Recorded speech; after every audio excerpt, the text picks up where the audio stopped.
Spending so much time with our kids this summer has been a good reminder that they're picking up on a lot of lessons, whether we're teaching it to them specifically or not.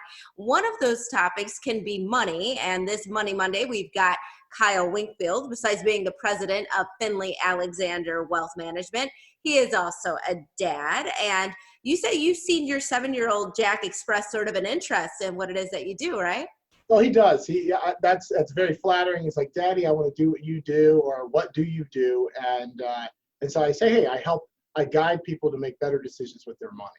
It makes sense. I feel like we're all sort of working, many of us are working from home with our kids at home. And so it's like take your child to work day every single day. So Yep. tell us about the relationship that you had with money growing up. I did. My first entree with money, I just remember being with my mom in either Montgomery Ward or one of these stores and wanting to get something. And it was the conversation of put that down. That's for rich people. We don't have the money. And I just thought to myself, it's not that I had an awesome childhood. I love my parents. But I think what it was there was always this scarcity mindset or lack thereof, or hold on to the cash and you don't need that right now. And we can't afford it. And so I thought to myself, when I get older, no matter what I do, I want to have positive conversations around money if I'm blessed to have children and a life partner. And I have both now. So that's awesome. That is awesome. And I think so many parents do that subconsciously because I think it's sort of learned generation to generation. Even when they do have enough money, there's still sort of that mentality of how I'm allocating it, and I might need it for tuition or I might need it for this, so there is that scarcity mindset even when it is plentiful. So how are we supposed to curb our own anxiety, even when we got it or we don't have it, whatever the case may be, to make sure that we are keeping our worries from affecting our children and how they grow up and perceive money?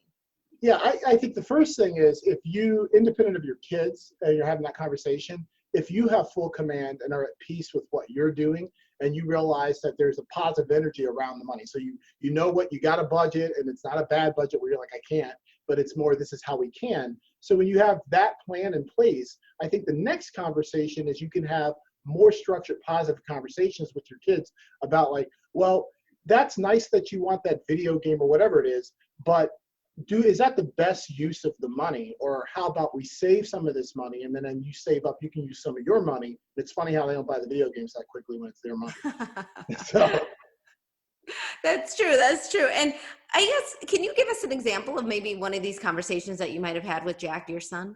yeah, so we go to Chick-fil-A. We enjoy going there. They love the milkshakes. They love all the chicken and the chicken nuggets, stuff like that. So anyway, when we get there, he's always wanting a special drink. He and his little brother Cooper, they want, can we get milkshakes? I'll say, no problem. So as soon as I get the milkshake, I go, give it to me real quick. And then I sip on it a little bit and I hand it to him. I go, there you go. 20% of your milkshake. Tax. Those are taxes. I do that with my daughter. I steal a fry and I say it's tax. You got to learn that right off the top. So I'm glad I'm on the right track with that. That's right. It works. And he gets it. And he actually knows about April 15th and stuff. And he's like, oh, tax day. Oh, okay. And then I have to help him have a positive association with taxes. Like, hey, you like the fact that the roads are paved and teachers need to get paid and all this other stuff. Yes. So we got to pay our fair share, but we don't want to aim for extra credit. Exactly. And you also don't want the kids thinking that they can actually pay their taxes in milkshakes and fries, but they get the concept. Right. They get the concept. So how do we approach the topic of money with our kids today so that we're making sure that we are affecting their future in a positive way? I think the first point is to try to find like an insertion point to have the conversation where it's positive. So kids are always asking mom and dad for something, right? Mm-hmm. And so when the next time they ask, try to help them understand the value of what it takes to purchase or to earn the money to purchase whatever it is that they want, and try to explain it in a world that they would understand, depending on their age, right? So if they're like 4 or 5, they may not have a full concept of money, but they got a full concept of their stuff, right? So you can say, this is like money, and so I'm going to take some of your Play-Doh and trade that for this. You should have seen my son's face. He's like, I said, do you want it? He goes, I don't really want it. Give me the Play-Doh back. Right, because he knows the value now. All right, so if people want to get in touch with you, just in general, your website, give that to us again. FinleyAlexander.com.